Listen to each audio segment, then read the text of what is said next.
there are two schools of thoughts as far as why the National Guard and other police didn't get involved on January 6th early enough. One is that it was planned. We wanted the unpatriotic, seditious insurrectionists to be successful, so we kind of hold back till they got their stuff done, then we come in. The other thing is actually what we saw presented by those police officers who likely had nothing to do with any kind of a plan on attack.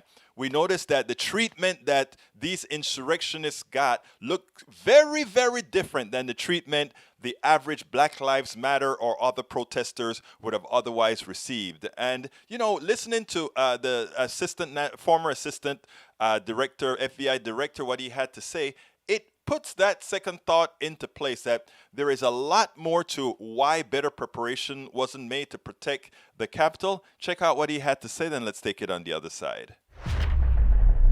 The FBI is being blamed by a lot of people for not flagging that morning. FBI defenders say it was all out there in black and white. It was in the media that all of those officials on the Hill, the security officials, should have known what was coming. But there seems to be a complete lack of coordination between the House and the Senate, D.C. cops, and certainly all of them and the Pentagon. Well, Andrea, I found yesterday's hearing to both be frustrating and educational at the same time. Educational because we are hearing about the mindset of the chief security officers in place on January 6th, and frustrating because I don't like what I hear about the mindset of those officers. What we're hearing seemingly is they need to be shaken, they need to be screamed at when something is staring them right in the face about a threat and a risk. And so we're going to hear a lot of finger pointing and a lot of down in the weeds talk about what time of day an email was or not sent, what time of day an email was read or not, who should have been called at what level. But Andrea, there are much larger, deeper questions here. Here's the question. Why is it that as a nation, we seem collectively unable to view ourselves as a threat? You know, I think it was Senator Klobuchar yesterday who asked Chief Sund, what is your threshold? What would you have needed to see in intelligence that would have changed your security posture? We never really got a cogent answer on that. And I fear that the real answer to that is that religion or skin color needed to change to increase the security posture. By that, I mean, if you change the religion of these folks to violent Islamic jihad and their mission, or you change skin color to black, I fear that the security threshold would have been much greater, and we would have seen a major response. And you need only look at the posture for Black Lives Matter rallies in Washington, D.C., where there was virtually no intelligence indicating risk or threat, and then look at the posture on January 6th.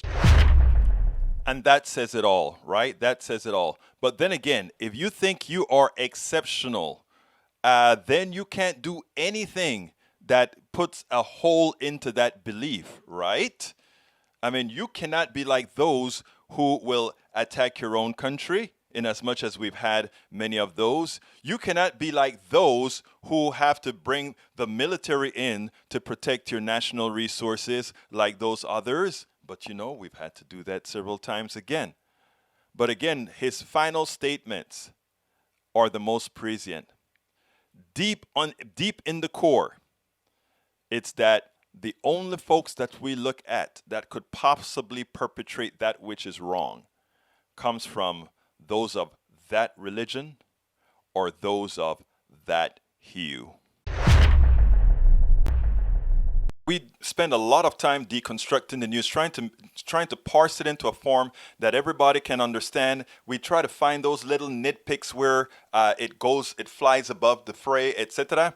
If you really like these videos that we do, I want to ask a big favor. Please go ahead, number one, subscribe to our channel, and number two, please join if you can. Thank you so kindly for watching. Keep watching. Please remember to share. We must populate the entire internet with our progressive message, a message that we know is what most Americans say that they want. So help us, please join.